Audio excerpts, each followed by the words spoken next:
Civil unrest. You know, I have been preaching and teaching for 20 years for people to get out of these cities. And of course, I have my reasons for that, and I will outline some of those reasons in this video. Maybe it's something for you to consider yourself. But prior to me moving out of the cities, people was asking me, what am I doing? I said, I'm getting out of the city. They said, what are you preparing for? I said, I just, want to go out and kind of get away from all these people a little bit, because they wouldn't have understood anyway. Civil unrest, it's paramount. It's easy to see in every single city. When you look at what they call the act of gods or the natural disasters that take place, what happens? Okay, we know a Category 4, Category 5 hurricane is getting ready to hit the coastline. First thing everybody starts doing is boarding up their home, buying up all the building materials. Home Depot, Lowe's, they start jacking everything up to the zenith. Hotels that was normally $70, $80 a night end up being $300 to $400 a night. So they start price gouging the people. That's American capitalism, free market capitalism, entrepreneurship.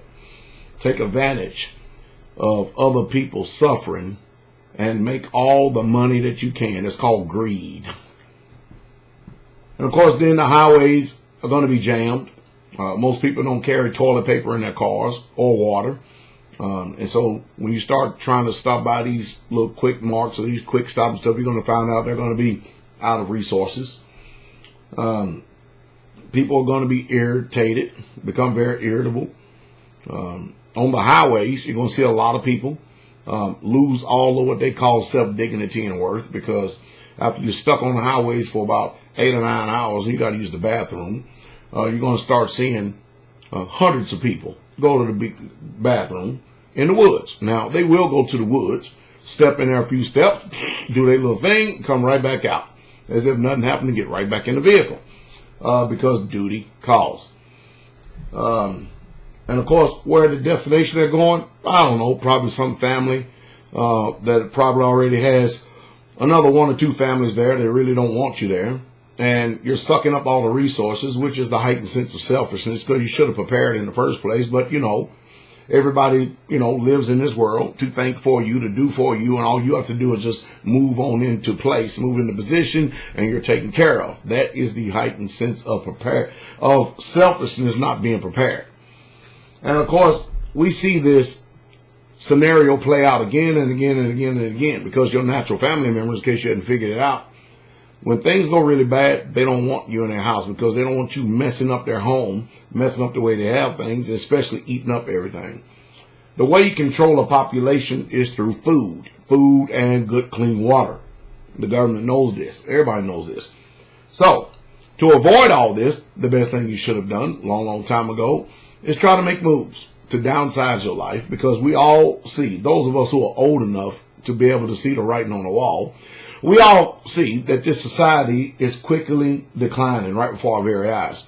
Now, to the millennials, this is the way things are supposed to be. They can't see the decline because they have this normacy bias and this cognitive dissonance. They don't believe that, nothing is ever going to happen, because it's never really happened in their lifetime. And they're not up on history to think that, it can repeat itself, because they don't believe it will. That's just where their mindset is. They choose to be ignorant, uninformed, play Xbox, PlayStation, Netflix, behind whole 9 yards. That's their world, from 35 all the way down, which is a sick thing. And nobody's preparing to say it. So you could have avoided all this if you would have listened to me a long, long time ago. I've been harping about the same things ever since I first got on YouTube. YouTube was in full-fledged for a few years before I decided to even get on it. And you could have, by this time, bought a little piece of land, built a little nice tiny home or a cottage or whatever, cached some food, store some food, and water, good clean water, made it a family retreat, something for you to do on the weekends if you don't have nothing else better to do. Say, hey, we can go out and prepare our homestead. And again, guess what? When natural disaster or catastrophe hit, you're out there. You're out there, you're prepared, and everybody else is going stark raving mad. Well, it does not, and wisdom always says that it does not behoove you to actually be alone with you and your family alone. Actually, you need to learn how to network. We call it mutually assistance. You're going to have to find somebody that's trustworthy. Someone that you can actually trust. I know that's hard to believe and it's hard to find and it's hard to, but there are actually, believe it or not, some trustworthy people here on this earth. And more than likely, those are the ones that are probably preparing. But then there are other people that when the proverbial crap hits the fan, they're looking to actually exploit you. They're looking to actually to take advantage of you. They're looking to take gain, because if you believe for 1 minute that the human spirit is not savage and that it will not do whatever it can to protect its own, you got another thing coming. And all you have to do is just look to see how bad things get when people get hungry.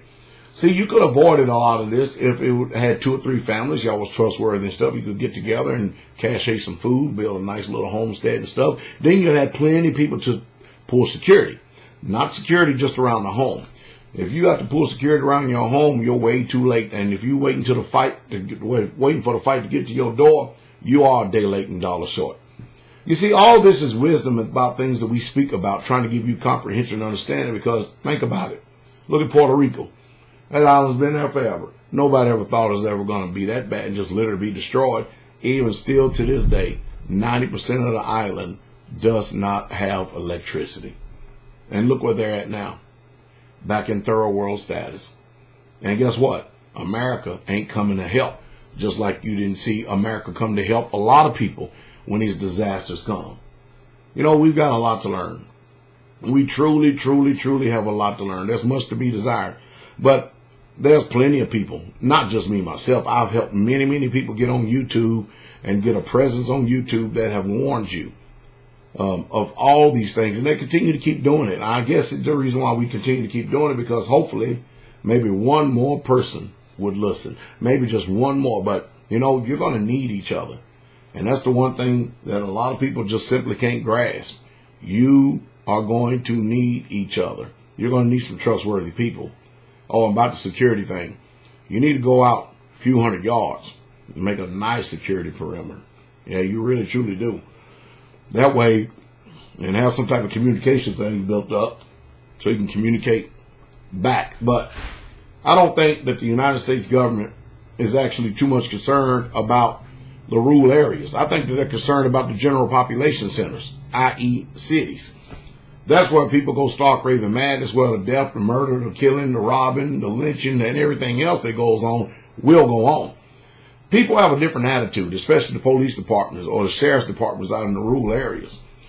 They're mostly, believe it or not, patriots. These people believe in, we're not going to have even the government entities and nobody coming in here and mess around in our county trying to tell us what to do either. But they're going to concentrate their efforts, their time, energy, and efforts where the majority of the people are.